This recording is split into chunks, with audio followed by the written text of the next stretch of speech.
Capítulo 3. Dos conciencias en una única cabeza. La primera persona del singular, ese diablillo del yo, no es primera, ni persona ni singular. James Hilleman. En los años 30 existía un trastorno para el que no había cura alguna. Solía afectar a niños y jóvenes, y no pocas veces le generaba graves lesiones e incluso la muerte. Se trataba de una extraña enfermedad que se denominaba epilepsia. Cuando un grupo de células cerebrales que se encontraban generalmente en la proximidad de una pequeña cicatriz situada en la corteza cerebral comenzaba a irritarse, empezaba a producir una serie de descargas súbitas y exageradas. Estas descargas, como si se tratara de una onda que se extiende por la superficie de un lago, llevaban a su vez a que los grupos neuronales situados en la vecindad empezaran también a descargar. En cuanto esa corriente de disparos llegaba al cuerpo calloso, uno de los puentes que conectan los dos lados del cerebro, entonces la totalidad del cerebro entraba en ese estado anormal y la persona experimentaba lo que se denomina un estatus epiléptico. El enfermo perdía la conciencia, caía al suelo y empezaba a tener convulsiones. A veces podía caer sobre una chimenea o sobre un suelo duro, lo cual explicaba algunas de las dramáticas consecuencias que tal evento tenía la capacidad de producir. Otro de los problemas era que en el estado convulsivo la persona podía asfixiarse y morir como consecuencia de ello. Los médicos no sabían qué hacer para resolver semejante trastorno. En aquella época, la neurofarmacología no estaba muy evolucionada y no existían todas las alternativas terapéuticas que existen hoy en día y que pueden ser tan eficaces para hacer frente con total éxito a esta dolencia. Los neurocirujanos fueron entonces los que decidieron presentar una arriesgada solución. Se sabía que la descarga epiléptica comenzaba en una zona del cerebro y que los síntomas y los signos que el paciente presentaba podían orientar sobre el lugar de la descarga inicial. A esta constelación de síntomas y signos se la conocía como aura epiléptica. Si, por ejemplo, el foco inicial estaba situado en una zona visual, el paciente notaba destellos de luz. Si estaba situado en el lóbulo temporal, podía oír sonidos e incluso experimentar alucinaciones. Los cirujanos pensaban que si conseguían que la descarga no pudiera pasar de un hemisferio del cerebro al otro, al menos podían evitar que el paciente entrara en el temido estatus epiléptico. Lo que los neurocirujanos planteaban era casi una locura, ya que implicaba la selección del cuerpo calloso, una estructura que tiene más de 500 millones de fibras nerviosas. ¿Qué sería de un ser humano cuyos dos hemisferios cerebrales no se pudieran comunicar? ¿Sería tal vez peor el remedio que la enfermedad? Como no se veía ninguna otra alternativa en el horizonte, los médicos decidieron comenzar con la labor experimental y para ello utilizaron a los monos macaco, que han sido siempre de tanta ayuda en la investigación médica. Una vez anestesiados y abierta la calota craneal, comenzaron la meticulosa selección del puente entre ambos hemisferios. Después llevaron a los monos a la sala de recuperación para observar qué es lo que ocurría cuando aquellos monos se despertaran. Los científicos no pudieron salir de su sorpresa cuando vieron que la selección del cuerpo calloso en los macacos no parecía tener ningún efecto negativo en ellos. Animados por estos hallazgos, ahora tenían que ir directamente a los seres humanos que padecían la enfermedad. Claro que la diferencia entre un macaco y un ser humano es muy grande, y eso explica por qué en las primeras operaciones los neurocirujanos solo se atrevieron a hacer selecciones incompletas del cuerpo calloso. El resultado fue que, aunque después de la operación a la descarga epiléptica le costaba más encontrar el puente para saltar al otro hemisferio, ya que parte de él ya no existía, al final encontraba lo que quedaba, pasaba al otro lado y en ese momento se desencadenaba un nuevo estatus epiléptico. De alguna manera, la solución de cortar parcialmente el cuerpo calloso solo retrasaba el despliegue de toda la sintomatología.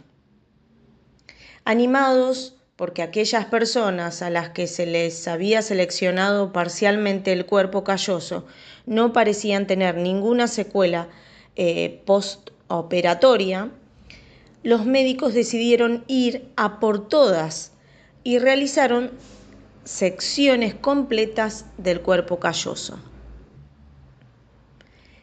El resultado fue extraordinario, porque esta vez la descarga epiléptica no podía extenderse en sus anchas y porque, al igual que en los macacos, la selección total del cuerpo calloso no parecía tener ninguna consecuencia. A partir de ese momento se consideró que el cuerpo calloso era una estructura de la que curiosamente se podía fácilmente prescindir. Durante muchos años las cosas estuvieron así, hasta que apareció en escena un científico llamado Roger Sperry, que empezó a interesarse por la llamada serie del cerebro dividido de California. Esta serie reflejaba a aquellos pacientes a los que hacía años se les había seleccionado el cuerpo calloso. Muchos de ellos, niños por entonces, eran ahora adultos que llevaban una vida completamente normal. Sperry se hizo una serie de preguntas. ¿Cómo es posible que se pueda cortar una estructura de semejantes características sin que el cerebro lo note? ¿De qué manera se puede estar enterando un lado del cerebro de lo que sucede en el otro si no se puede comunicar con él? Ello sin duda le llevó a buscar y a buscar, hasta que descifró el misterio, algo que le mereció ganar el Premio Nobel de Medicina y Fisiología en 1981. Lo que este investigador descubrió en el Instituto Tecnológico de California fue mucho más que una explicación a por qué los enfermos no habían experimentado ningún déficit tras la sección del cuerpo calloso. Roger Sperry descubrió algo tan fascinante y sorprendente que todavía hoy nos cuesta entenderlo todo. Permítame, el lector, que le explique algunas cosas del funcionamiento del cerebro para que pueda comprender con mayor claridad la base de los descubrimientos del profesor Sperry y la importancia que tienen en nuestra vida. Si mantiene los ojos mirando al frente, todo lo que esté situado en el campo visual izquierdo será percibido por el hemisferio cerebral contrario, esto es, el derecho. Y todo lo que esté situado en el campo visual derecho será percibido por el hemisferio cerebral izquierdo. Sin embargo, lo que oiga en su lado izquierdo irá a ambos hemisferios del cerebro, lo mismo que lo oiga de su lado derecho. Por otro lado, la mitad derecha del cuerpo está controlada por el hemisferio cerebral izquierdo y la mitad izquierda del cuerpo por el hemisferio derecho. Por eso, si conoce a alguien que ha tenido un ataque vascular cerebral en el lado izquierdo, verá que la zona que le cuesta mover es la zona derecha del cuerpo.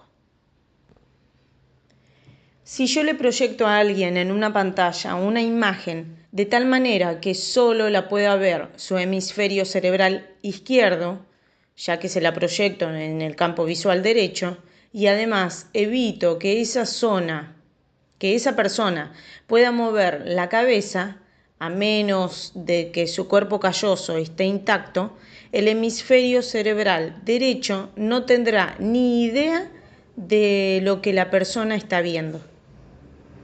Sperry inventó un tipo de lentilla que evitaba que cada lado del cerebro tuviera acceso al campo visual que no le correspondía.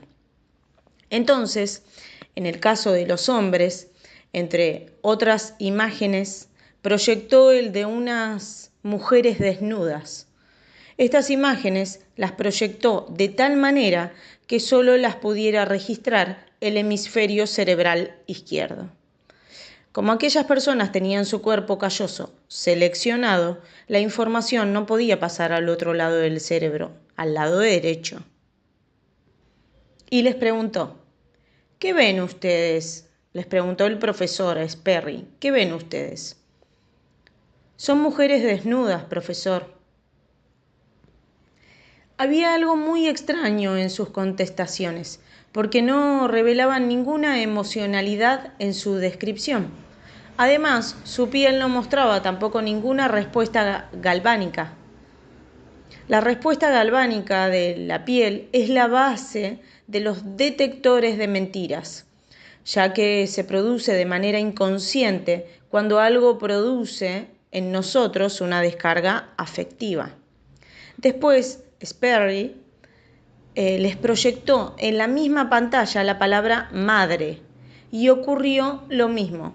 Describieron perfectamente lo que significaba y sin embargo no había ningún rastro de emocionalidad en la descripción. Entonces Sperry cambió la posición de la pantalla y proyectó las imágenes de las mujeres desnudas de tal manera que ahora solo las pudiera percibir el hemisferio derecho de esas personas. Y entonces fue cuando tuvo lugar algo bastante curioso. Los hombres empezaron a enrojarse y a ponerse nerviosos, mientras que la respuesta galvánica de la piel se disparaba en señal de un claro impacto emocional. Entonces Sperry les preguntó sobre lo que les pasaba. La mayor parte de las personas solo tienen centros del lenguaje en el hemisferio cerebral izquierdo. Esto implica que hemos de responder a las preguntas desde este lado. Sin embargo, aquellos hombres no podían contestar a lo que Sperry les preguntaba porque su hemisferio izquierdo no había visto las imágenes y por eso su respuesta típica no era otra que: doctor, es que hace mucho calor en esta habitación y usted nos pone un poco nerviosos. Si bien su hemisferio izquierdo no podía ver las imágenes de mujeres desnudas, sí que podía percibir los cambios intensos que habían tenido lugar en el cuerpo y la forma en la que lo habían interpretado es como lo hicieron, atribuyendo a un supuesto calor y al propio Sperry el origen de sus emociones. La conclusión de Sperry es que el ser humano no solo tiene dos hemisferios cerebrales, sino que además tiene dos mentes que procesan la realidad de forma diferente y a la vez complementaria. Ambas mentes tendrían dos conciencias diferentes. El hemisferio izquierdo es un gran especialista a la hora de analizar la información y almacenarla. No podríamos aprender nuevas ideas y nuevos conceptos si no dispusiéramos de un hemisferio cerebral izquierdo. Su función es clave en el momento de aprender nuevas rutinas y patrones de respuesta. De este modo, podemos responder de una manera práctica y eficaz a muchos de los retos con los que nos enfrentamos. Sin hemisferio izquierdo no tendríamos ninguna capacidad para utilizar ni los números ni las letras, los cuales para nosotros carecerían por completo de significado.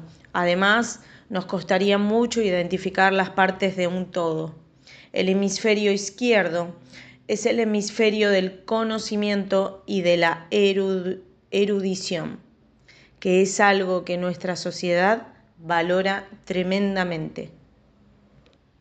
El hemisferio derecho es mucho más sutil en su funcionamiento.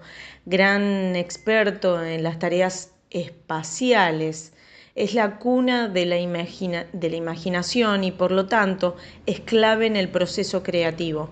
El hemisferio derecho, a diferencia del izquierdo, trabaja en paralelo, procesando millones de datos de información simultáneamente. Su gran destreza no está en el análisis de los distintos elementos de algo, sino en encontrar las relaciones entre estos elementos. Además, tiene una conexión mucho más intensa que el hemisferio izquierdo con el sistema límbico, que es nuestro cerebro emocional. Por eso, los sujetos de Sperry mostraban tanta emocionalidad solo cuando las imágenes se presentaban al hemisferio derecho y no cuando se presentaban al izquierdo. El hemisferio derecho es especialmente activo durante el sueño y en diversas técnicas de meditación. Si bien, por ejemplo, en algunas formas de meditación, la principal actividad tiene lugar a nivel anterior del hemisferio izquierdo, donde se despliegan emociones de carácter fundamentalmente positivas, como podrían ser la alegría y la compasión. Hoy sabemos que el hemisferio derecho está mucho más alerta de lo que ocurre en el cuerpo que el hemisferio izquierdo, especialmente en todo lo que tiene que ver con las reacciones de alarma frente a un posible peligro. El hemisferio derecho es el más importante cuando nos tenemos que enfrentar a un entorno nuevo y desconocido. Incluso en los animales se ve un aumento de la actividad del hemisferio derecho cuando se encuentra en la incertidumbre.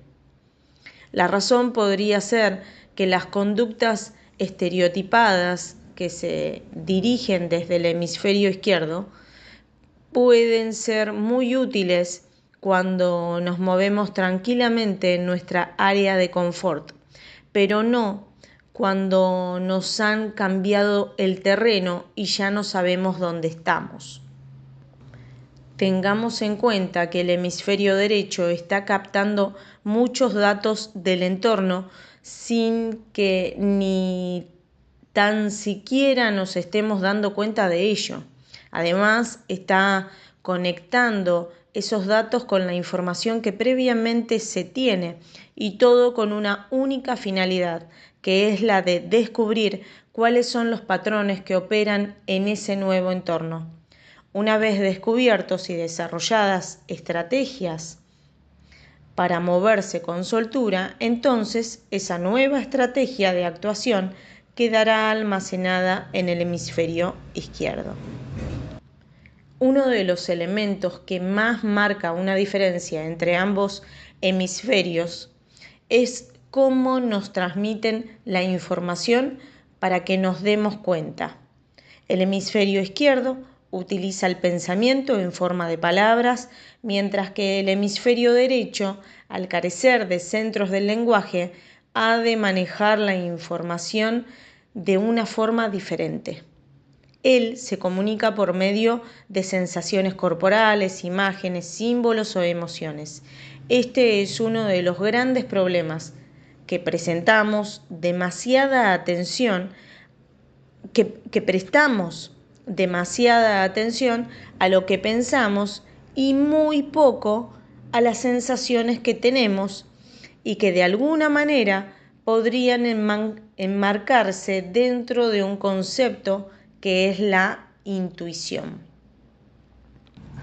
Si recordamos, fue una enfermedad, en este caso la epilepsia, la que ayudó a Roger Sperry a descifrar algunas de las capacidades más sorprendentes que tienen ambos hemisferios cerebrales.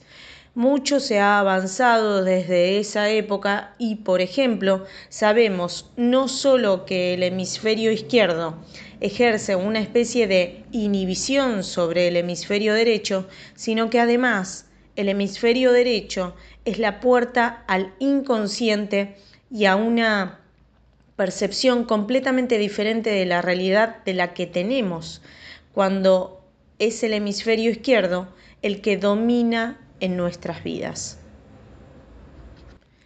El 10 de diciembre de 1996, una mujer extraordinaria, una neuroanatomista norteamericana llamada Jill Taylor, experimentó un ictus, un accidente cerebrovascular. Al rompérsele una malformación arteriovenosa en la superficie de su hemisferio cerebral izquierdo. Bien, este tipo de malformaciones congénitas forman como un ovillo de vasos que están sometidos a mucha presión, por lo cual pueden romperse con cierta facilidad. Gracias a su formación médica, pudo seguir todo el proceso a medida que le ocurría. Sobrecoge su descripción de cómo era incapaz de pedir ayuda porque no conseguía ni siquiera descifrar los números del teléfono y sobre todo de cómo fue perdiendo poco a poco su sentido de identidad, su sentido del yo, mientras entraba en un estado de paz y de alegría difícil de describir. Además, empezó a experimentar la unidad de todo lo que nos rodea en lugar de la compartimentación que vemos en todo lo existente. En su lucha interior por salir adelante, no solo encontró un obstáculo en su incapacidad para usar el lenguaje y pedir ayuda, sino también en el hecho de que sentía unas emociones tan agradables que prefería mantenerse allí. Finalmente fue rescatada. La intervinieron para extirpar el coágulo que ejercía presión en su cerebro y al cabo de 8 años se había recuperado por completo. Necesitó una fuerza extraordinaria para volver a familiarizarse con conceptos y conocimientos que antes dominaba, e incluso para aprender nuevas destrezas y rutinas que previamente manejaba con gran perfección. No se puede ser categórico en nada de lo que a la ciencia se refiere, pero da la impresión de que gran parte de la construcción de nuestra identidad, de nuestra personalidad y de los patrones de nuestra conducta depende del hemisferio cerebral izquierdo. Esto tendría mucho sentido si consideramos la importancia que tiene el lenguaje en la construcción de nuestra identidad y hasta qué punto la forma en la que interpretamos las cosas afecta a las experiencias emocionales que tenemos. es posiblemente nuestro hemisferio cerebral izquierdo donde podamos encontrar los límites mentales que nos imponemos y que se reflejan en nuestros filtros a la hora de observar la realidad. Sin embargo, como ha quedado bien patente en el caso de la doctora Taylor, no se puede funcionar en nuestra realidad de formas, números, letras y objetos, si no se dispone de un hemisferio izquierdo que funcione de manera adecuada. Ahora bien, si queremos aprender nuevas cosas y cambiar algunos de los patrones establecidos para que se ajusten más a lo que es en la realidad, da la sensación de que el hemisferio cerebral derecho es esencial, ya que nos aporta no solo la experiencia de unidad, sino la de ausencia completa del tiempo. Si vivimos solo en el plano de la identidad, de la personalidad, nuestra vida se limitará a un deambular por la zona de confort y por eso nos manejaremos bien usando destrezas aprendidas y rutinas establecidas, pero no nos abriremos realmente a un proceso de crecimiento y evolución. Necesitamos de los dos hemisferios, pero no uno dominando y el otro siendo sometido, sino colaborando estrechamente para beneficiarnos de lo que es la perspectiva desde ángulos tan diferentes y complementarios. Resumen final, usted tiene unas capacidades muy valiosas que le permiten analizar y razonar. Sin embargo, no se olvide de que tiene otros talentos menos aparentes y no por ello menos relevantes. Cultive episodios de silencio y reflexión y empezará a ver facetas de la realidad que antes se le escapaban.